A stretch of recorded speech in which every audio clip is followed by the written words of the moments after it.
Bonjour à tous, bienvenue à Média en scène sur le plateau de France Télévisions où toute la journée on reçoit ceux qui font le monde qui vient, et aujourd'hui nous aborderons différentes thématiques comme l'environnement et les médias, les écritures immersives et l'intelligence artificielle. J'ai la chance de recevoir deux pontes de l'intelligence artificielle, chacun à leur manière. D'abord Luc Julia, qui ne veut plus qu'on l'appelle le papa de Siri, mais c'est quand même bien le co-créateur de cette intelligence artificielle d'Apple.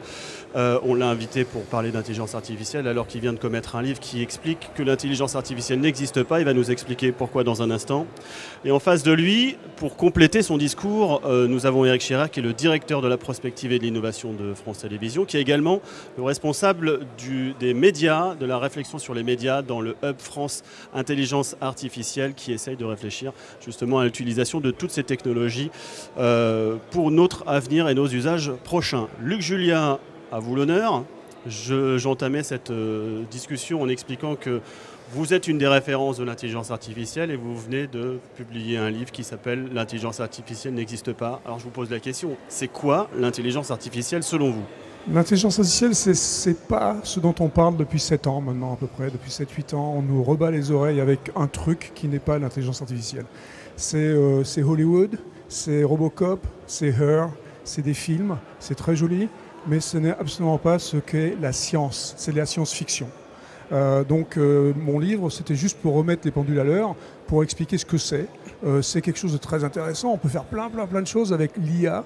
On peut faire des choses intéressantes en médecine, en transport, pour la vie de tous les jours, mais c'est pas magique, c'est de la science.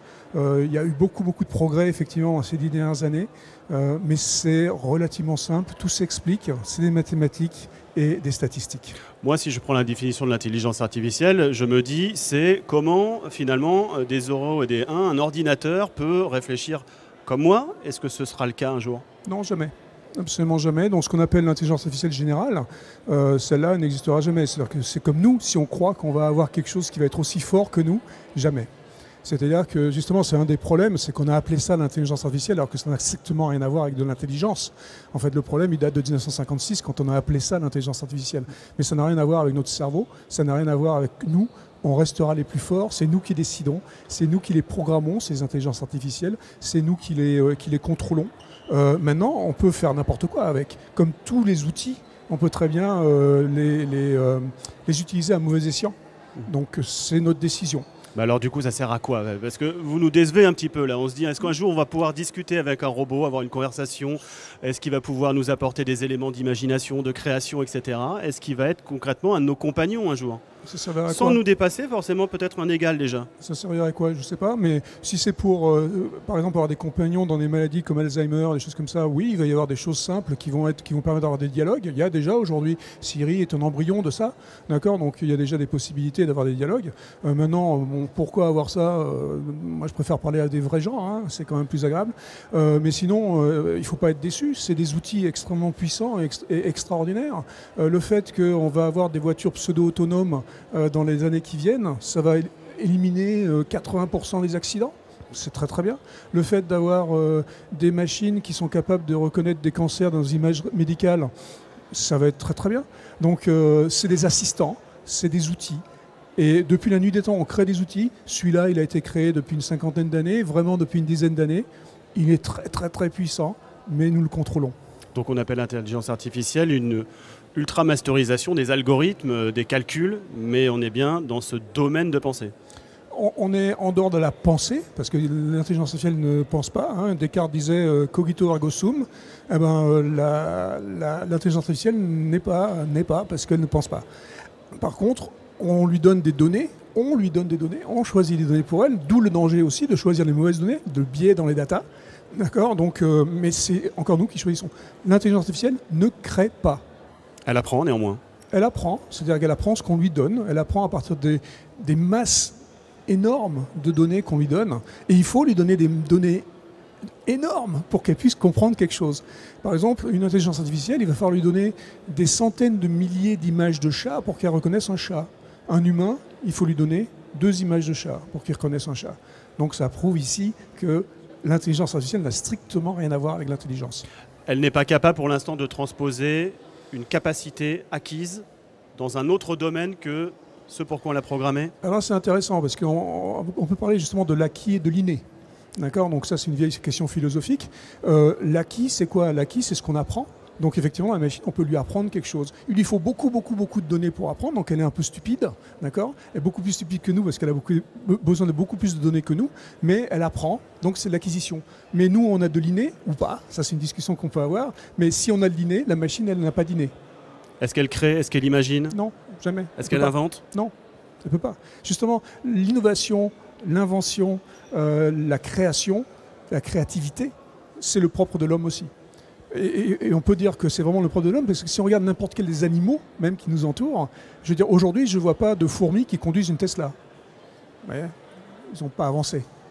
Non, mais on a des intelligences artificielles qui créent de la musique. Non, absolument pas. Alors justement, ça c'est un des trucs qui m'amuse. On nous dit, oh oui, regarde, elle a créé de la musique comme Mozart, ou alors elle a fait une peinture comme Van Gogh.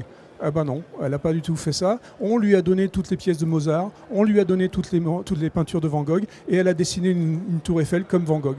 Comme Van Gogh. C'est ça le truc. Comme Kasparov, Deep Blue joue aux échecs. Exactement. Et Deep Blue, en fait, joue aux échecs parce qu'il suit les règles. Deep Blue avait tous les coups des échecs, 10 puissance 49 coups. D'accord, 10 puissance 49 coups, on peut les mettre en mémoire, c'est relativement facile. Et nous, on n'a pas 10 puissance 49 coups en mémoire. Donc la machine nous bat, et c'est normal. Une petite dernière question sur le thème général de l'intelligence artificielle. Après, je demanderai son avis à Eric sur ce thème de la définition. Est-ce qu'il y a différents niveaux de l'intelligence artificielle? Oui, bien sûr. Alors par exemple, on va prendre la voiture autonome. On va parler de ça. Il y a des niveaux, niveau 1 à niveau 5. Niveau 5, on considère que c'est une voiture autonome, complètement autonome, qui fait tout aussi bien ou même mieux que nous. Alors cette voiture-là, moi je dis, ça n'existera jamais, niveau 5. Par contre, niveau 4, c'est une voiture qui va se débrouiller dans la plupart des cas. Cette voiture-là, elle va arriver bientôt, très très bientôt, et c'est elle qui va nous permettre d'avoir beaucoup moins d'accidents sur les routes. D'accord ? Niveau 2, 3, c'est ce qu'on a aujourd'hui avec les Tesla et les voitures comme ça. D'accord ? Donc il y a des niveaux effectivement dans tous les domaines. Là, c'est le domaine pour la conduite, pour la voiture autonome, mais dans toutes les intelligences artificielles, il y a certains niveaux. Elles sont plus ou moins stupides, mais elles n'arriveront jamais à notre niveau. Parce qu'on ne peut même pas définir ce que c'est notre niveau. C'est quoi notre intelligence? J'allais vous poser la question. Comment effectivement on peut qualifier notre intelligence? Eric Scherer, vous travaillez sur le hub IA, France IA. Quand vous entendez Luc Julia qui dit il n'y aura pas de réelle intelligence artificielle, qu'est-ce que vous en pensez? Est-ce que vous êtes d'accord? Non, mais moi je ne suis pas du tout compétent pour avoir un avis là-dessus et je ne suis pas ingénieur non plus. En revanche, j'essaie de m'intéresser aux outils que ça peut permettre les outils qui permettent d'augmenter, d'améliorer, d'optimiser, parfois de prédire certaines de nos activités. Alors aujourd'hui, c'est le cas. C'est déjà le cas. Ce qu'on appelle l'intelligence artificielle, ou en tout cas les algorithmes appliqués, nous permettent d'améliorer un certain nombre de choses. Je pense par exemple à la personnalisation des contenus adressés à des niches, à des communautés et demain à des individus pour des médias de masse qui avant, jusqu'à présent, faisaient plutôt du carpet bombing et qui arrivent sur ce qu'on peut appeler une personnalisation de masse. Ça, c'est un exemple. Un autre exemple, c'est l'espoir que nous avons, parce que ce n'est pas encore du tout acquis, d'utiliser l'intelligence artificielle ou ce qu'on appelle ainsi pour lutter contre les fake news, pour lutter contre la désinformation. Elle a déjà permis, d'une certaine manière, de réduire le bruit de nos boîtes email en luttant contre le spam. On espère, on ne sait pas encore comment on va le faire, on espère que l'IA va nous permettre de réduire le bruit des fake news. Peut-être qu'une des idées sur lesquelles on essaye de regarder, c'est de voir comment on peut labelliser un certain nombre de choses dans les composantes d'une information. Un peu comme quand vous avez une étiquette sur un produit bio dans un marché, un supermarché, vous allez pouvoir identifier sur ce produit quel est le colorant, quel est l'additif qui a été ajouté dans ce produit pour lui donner ce label d'organique. On espère qu'à terme, on puisse le faire pour une information organique vérifiée, pouvoir tracer l'information. Et en quoi l'intelligence artificielle intervient dans tout ça? Dans la gestion de la masse d'informations qui est à traiter, qui est plus à échelle humaine? C'est ça, elle permet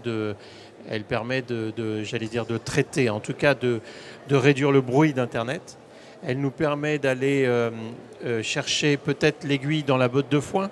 Ça, c'est quand on veut surveiller des signaux faibles à l'intérieur du bruit des réseaux sociaux. C'est déjà le cas d'un certain nombre d'applications. Je pense aussi aux assistants vocaux que vous avez commencé à développer, Siri, Amazon, Google, qui utilisent ces fameuses reconnaissances vocales. Vous avez évoqué tout à l'heure la reconnaissance visuelle.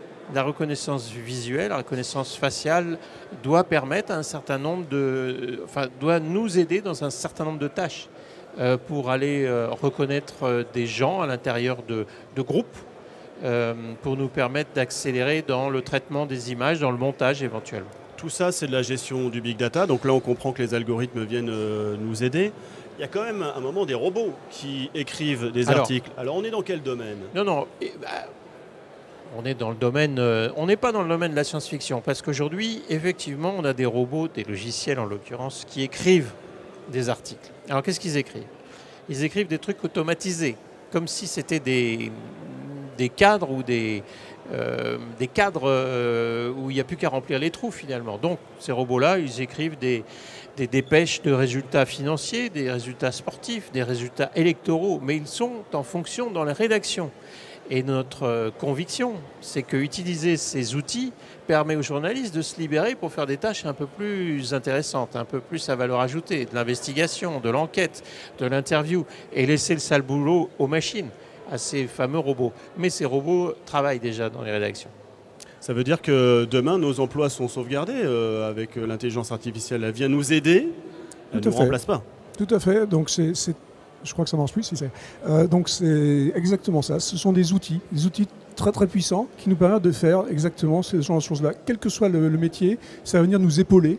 C'est le petit criquet sur notre épaule qui vient nous aider à faire les choses. Et à la fin, faire en sorte que notre travail ultime soit beaucoup plus intéressant. On a plein d'exemples déjà depuis en fait des dizaines et des dizaines d'années, d'accord, qui ont montré ça. Donc ça va arriver. Je veux juste revenir sur le fake. Le problème aussi de ces outils, c'est qu'il va créer le deepfake aussi. D'accord. Donc un des problèmes de l'intelligence artificielle, c'est qu'on peut s'en servir pour avoir Obama qui va parler comme Trump. D'accord. Donc, si on a une autre intelligence artificielle qui fait de la reconnaissance faciale, par exemple, là-dessus, elle va être un peu troublée.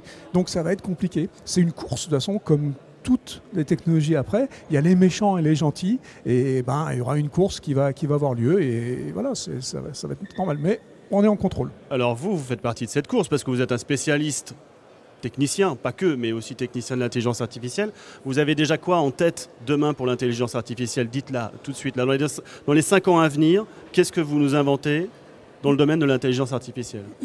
Les trucs évidents, ça va être le transport, comme je disais tout à l'heure. Ça, c'est le truc très, très, très important parce qu'il y a des vies en jeu. D'accord, donc ça c'est très important. La médecine, on a parlé de l'imagerie médicale, mais parlons de l'ADN. L'ADN, c'est statistiquement quelque chose de très intéressant. C'est compliqué, il y a plein de chiffres, il y a plein de trucs. Donc ça va être absolument fabuleux. Ce que nous, humains, on ne peut pas faire parce que ça nous dépasse. Ce que la machine va pouvoir ingurgiter comme données et va pouvoir recracher et fixer en fait des problèmes dans l'ADN. Donc dans ces deux domaines-là, transport et médecine, c'est évident qu'il va y avoir des avancées extraordinaires dans les 5-10 prochaines années. Et parmi les médias? Dans les médias, moi j'espère, je ne sais pas si on y arrivera. Un, c'est qu'elle nous aide à lutter contre les fake news et le phénomène de désinformation. Et deuxièmement, j'aimerais bien qu'elle nous aide à co-créer avec l'audience. L'interaction avec l'audience, aujourd'hui, elle est balbutiante. Elle ne fonctionne pas bien, notamment en télévision. Elle fonctionne plutôt bien en radio, mais en télé, elle ne marche pas. Et j'aimerais bien qu'on puisse trouver ou qu'on puisse s'aider d'outils pour interagir mieux ou permettre à l'audience de mieux coproduire et co-créer avec nous. Le défi, en revanche, chez nous, maison de médias, ça va être de convaincre et d'aider nos personnels à travailler avec les machines et à aimer ça. C'est pas facile. L'intelligence artificielle, ça fait peur quand on en parle. C'est pour ça que vous écrivez ce livre. N'ayez pas peur. Alors je dis pas tout à fait n'ayez pas peur. Je dis effectivement ça n'existe pas. Celle qui fait peur n'existe pas. Ou celle qui fait trop de trucs n'existe pas. C'est ce que je dis. Donc effectivement, je dis n'ayons pas peur, mais en même temps, soyons pas des bisounours et comprenons la puissance de l'outil pour faire en sorte de contrer les méchants qui vont l'utiliser à mauvais escient. Qu'est-ce qui fait qu'aujourd'hui on a le sentiment que l'intelligence artificielle est incontournable dans pas mal de secteurs d'activité? Qu'est-ce qui a changé dans la société? Je vais pas cracher sur les médias, mais c'est facile dans les médias de dire oh là là, un Robocop arrive, on va nous remplacer. C'est plus facile de dire ça que de dire c'est des mathématiques, des statistiques, l'homme est en contrôle, c'est moins sexy. D'accord. Donc je pense que le problème qu'on a eu dans les dernières années, surtout je dirais dans les 4 dernières années, c'est pour ça que ça m'a poussé vraiment à écrire ce bouquin, c'est que on avait tendance à raconter n'importe quoi. Donc on essaye, nous les scientifiques, on essaye de remettre sur la table la vérité. Si vous demandez à n'importe qui fait de l'intelligence artificielle au jour le jour, ils vont être alignés avec ce que je dis. D'accord. Donc c'est tout.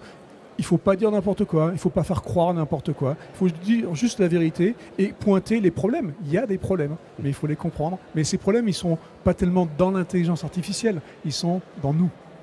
Ça, c'est quelque chose, justement, pour terminer là-dessus, Eric. Il y a un hub France IA qui a été créé, France Intelligence Artificielle qui a été créé en France, justement pour cerner, vous êtes responsable du pôle média, mais il y a tous les pôles qui cernent toute la société. Et de manière transverse, et vous l'évoquez entre deux lignes, c'est le problème éthique. Ce sont les problèmes éthiques qui sont liés au choix des données, au choix des ingénieurs, au choix de leur background, de leur ethnicité, de qui fait quoi, qui fabrique finalement ces algorithmes dont on se sert toute la journée. Pour nous, ils sont transparents, ils sont un peu comme l'électricité dans l'air, donc on ne sait pas comment ils ont été produits et par qui. Et aujourd'hui, la régulation et le cadre juridique court vraiment derrière, loin derrière, pour essayer d'encadrer ce qui se passe. On a vu les problèmes liés aux élections américaines. On voit encore aujourd'hui des risques liés à l'apparition de technologies qui peuvent produire de la fausse information ou de la désinformation. Et oui, les défis sont devant nous là. Tout à fait. La régulation, c'est un problème, c'est quelque chose de très important. La régulation a valeur éducative. D'accord. Mais ce qu'il y a, c'est que la régulation a 10 ans de retard sur la technologie. D'accord. On a vu ça avec RGPD, par exemple, qui est arrivé en 2018 en Europe. Les premiers problèmes de privacy, je ne sais pas comment on dit en français, mais sont arrivés vraiment dans les années 2000. D'accord. Donc il a fallu presque 20 ans pour pouvoir réaliser. Mais en même temps, la valeur éducative de la régulation est très très très importante parce que les gens, quand il va y avoir une règle, quand il va y avoir une loi, ils vont dire « Ah ben c'est pas bien, il y a quelque chose, il faut faire attention ». Juste une dernière question, vous venez de loin pour nous voir là, je voulais savoir, vous rêvez de quoi pour l'intelligence artificielle de demain? Moi, je rêve de ce petit criquet dont je parlais tout à l'heure, qui est toujours là à m'assister, à m'aider dans toutes mes tâches quotidiennes ou dans mes tâches professionnelles. Enfin, n'importe quand, tout le temps, j'ai des aides, j'ai des assistants. Et la vie est juste facile et ça me permet de me libérer. On parlait tout à l'heure de libérer au niveau professionnel, mais ça me libère aussi au niveau social. C'est-à-dire que j'ai plus d'interaction avec les vrais gens, avec ma famille, avec mes enfants. Et ça me permet de faire ça. Voilà, c'est ça l'intelligence artificielle pour moi. Eh ben, c'est formidable. Merci infiniment, Luc Julia, d'être venu. Merci. Eric Scherer, vous retrouvez d'autres discussions sur metamedia.fr. On parle de l'environnement, on parle de l'intelligence artificielle, on parle des écritures immersives, on parle des nouvelles technologies. Et puis si vous voulez développer un petit peu certains sujets, vous allez sur notre plateforme Innovation France Télévisions, c'est France TV Lab. Et tout à l'heure, d'autres mises en ligne de discussions ici à la maison de Radio France, sur le plateau de France Télévisions et le festival Média en scène. À tout à l'heure.